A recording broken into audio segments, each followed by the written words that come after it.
Hey, a couple of weeks ago, I released a video that took you step by step in the understanding of the texture slider inside of Lightroom Classic. Today, we're going to tackle the clarity slider. And I'm going to show you all about how to use it. Clarity slider, coming up.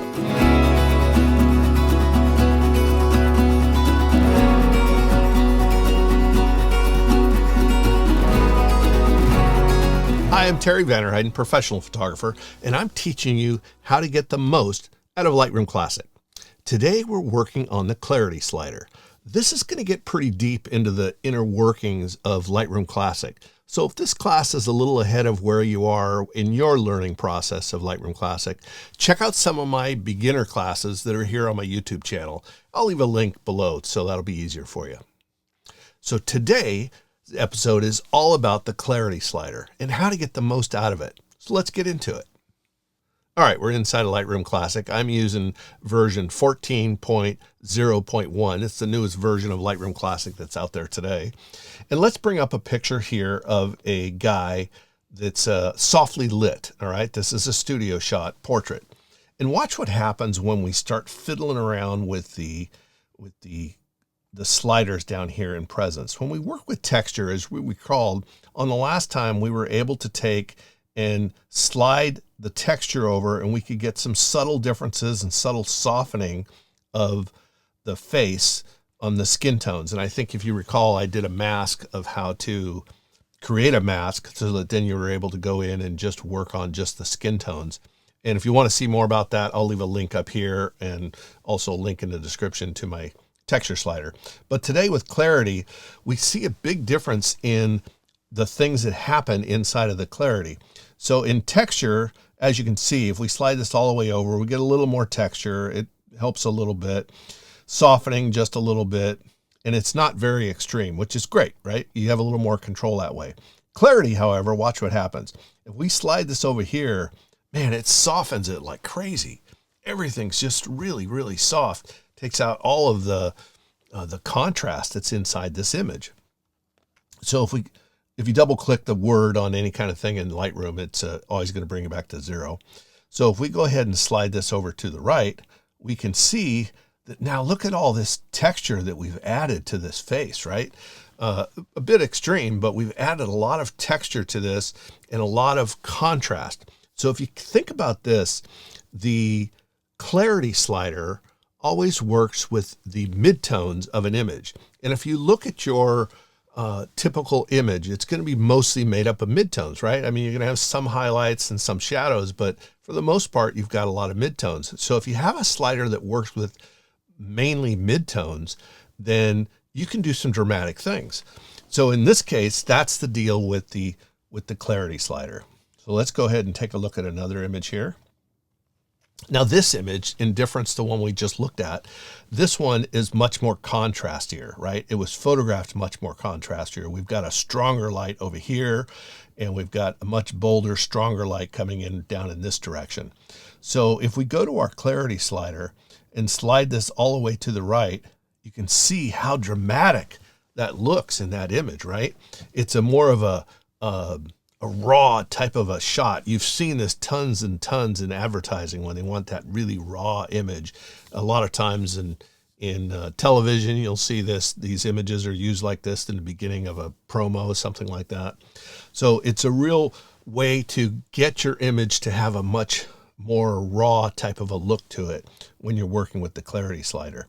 So as we work with the clarity slider, we have to be cautious of one thing, and that is because the clarity slider works with the midtones, it also is going to alter your saturation of your images. So let's take a look at this. Let's go to our color chart here so I can show you what I'm talking about with this saturation.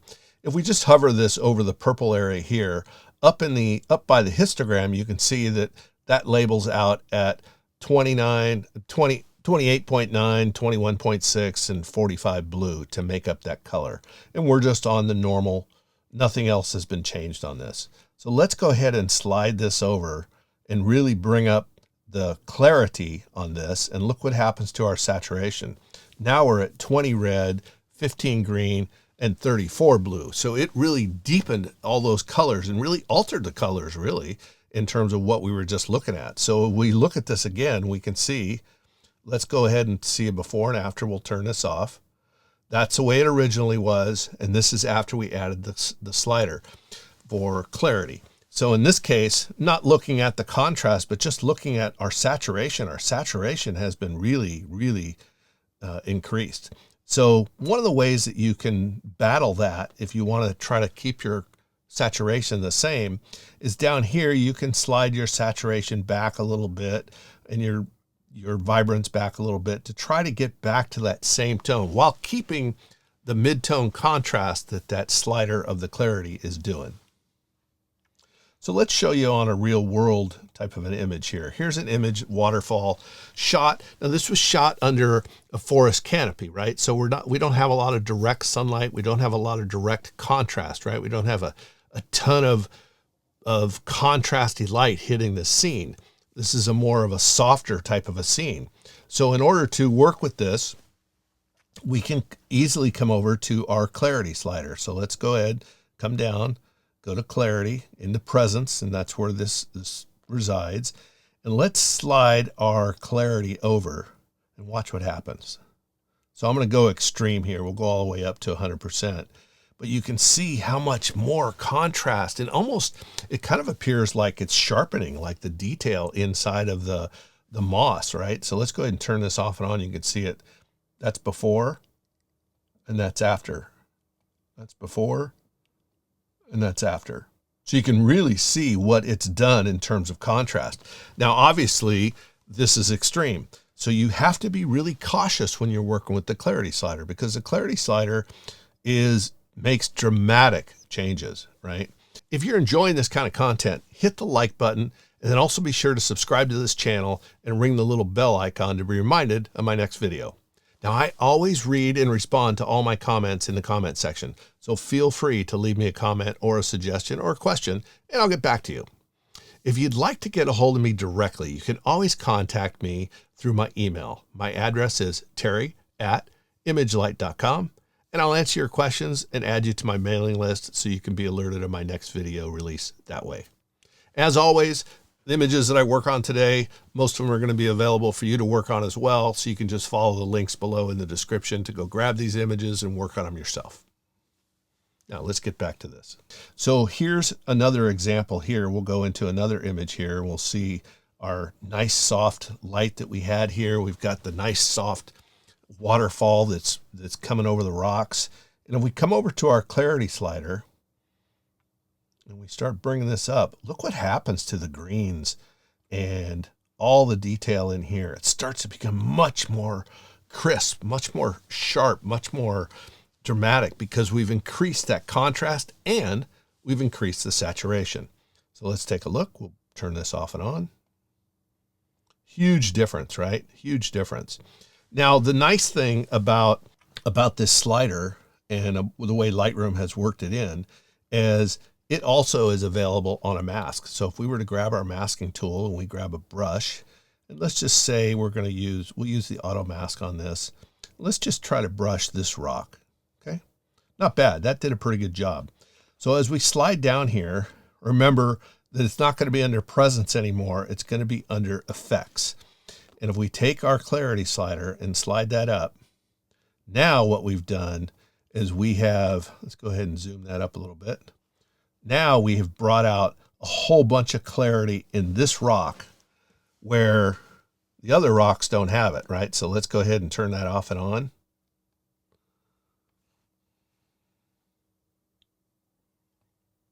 So that's just mask on that rock. You can see that now you have the ability, when you're working with an image, that you can actually try to bring out areas of contrast that you may like, right? If you want to have an area that's more, let's go ahead and drag over here. And now, of course, we have everything on this brush is going to do the same thing. So we just keep painting, and we can paint the areas that we want to bring attention to. Maybe we don't want to bring attention to this, so this is not an area that we're going to paint. You know, if we painted it, let's go ahead and paint it there. You can see that's a little contrast. So let's undo that. But this will start bringing in the vision into this image just like this. Now we can also do this in reverse. So let's go ahead and take a new brush, grab it, and let's say we just want to do all this water, right? We want to do just the water. And you can take your time masking this out, get as detailed as you want, but just for this circumstance, I'm going to show you how this works. Let's go ahead and clean that mask up just a little bit. Make that brush quite a bit smaller. There we go. Now, we come over here, let's do the opposite with our clarity. Let's slide it to the left, and now we can soften that water even more. So if you're in a situation where you photographed a waterfall or something like that, where you have some moving water and you would like it a little softer, mask it out, and then you can soften it that way. Let me show you this again on how this works. So here's another image here. So I'll show you this is a little bit more extreme. Let's go ahead and use our masking tool, grab a brush, and we're just going to paint in all this water. Let's go ahead and make that brush a little bit bigger. And this was shot at about 125th of a second. So we didn't have a chance to have a nice blurry water like you would if you were shooting it at a quarter of a second or something like that.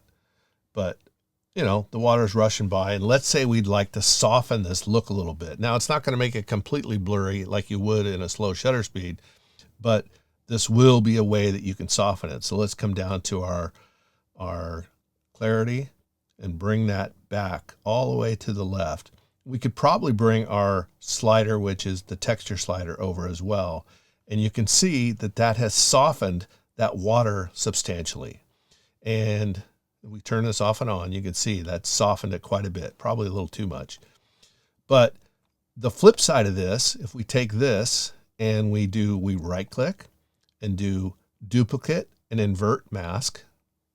Now what we've done is we selected everything else. And now what we're going to do is go the opposite way on the clarity, right? So we'll start bringing the clarity up on everything else. So what happens is when you do that, we'll bring it all the way up here so you can see the difference here on YouTube. But you can see that when you use the balance of this in masking, so on one side you add a little bit of clarity and on the other side you remove some clarity, you can really create a much softer look of the water, because perception is this is all crisp and harsh and more contrasty, where the water is softer. So that's a way that you can work with your images using the clarity slider. But let me warn you, the clarity slider is dramatic. So since it works with the midtones, it's going to affect more of your image as you're working with it. So be careful not to do too crazy with the clarity slider. Just move it just a little bit and see if that's what you like.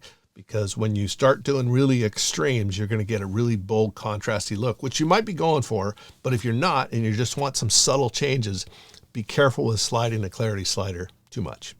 All right, see you next time.